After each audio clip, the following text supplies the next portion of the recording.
mga dapat ipaayos na wirings. Otherwise, mapipilitan po kami na ipasara yung pabrika ninyo. Ito, ma'am, sir. Huwag naman pong ganun. Marami pong mawawalan ng trabaho eh. Baka pwede po natin pag-usapan to. Ma'am, fire hazard po ang pabrika. Paano pag may mga pumutok na electrical wirings?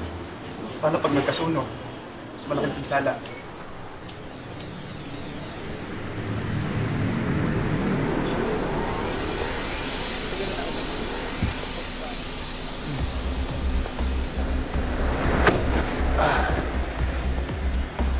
Morning, sir.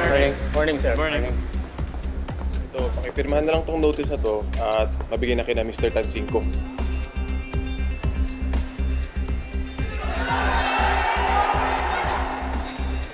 Excuse me. Hey, Salvador. May problema ba?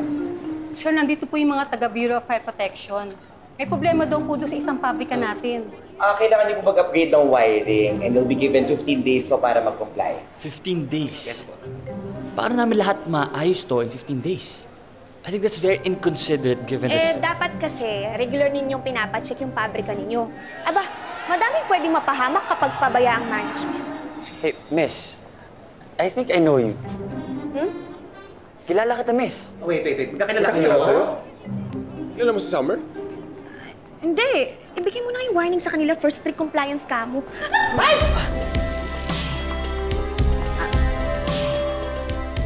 Excuse me nga, ano ba yan? Summer! Gusto mo ba yun? Hindi, halika na nga. Miss! Hindi pa ba sapat lahat ng ipinakita niya? Sabihin mo na dali. Sabihin mo sarang he. Diyos ko naman, I love you lang yan. Dali!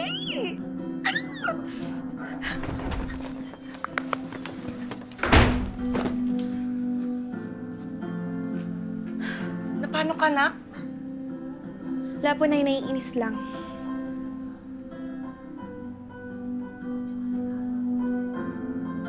Kanino ka naiinis? Lalaki ba? Ha? Gwapo, nak? Gwapo? Mukha akong gorilla na eh.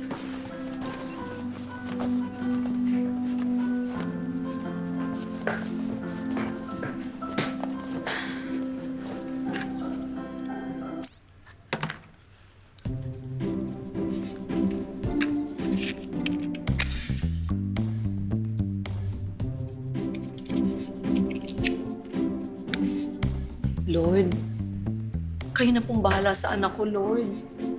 Sana po magka-love life na siya. Sana po, gaya ng mga bida dun sa Korean novela. Yung mga nakakagilig na gwapo na katulad po nila, Lord. Amen.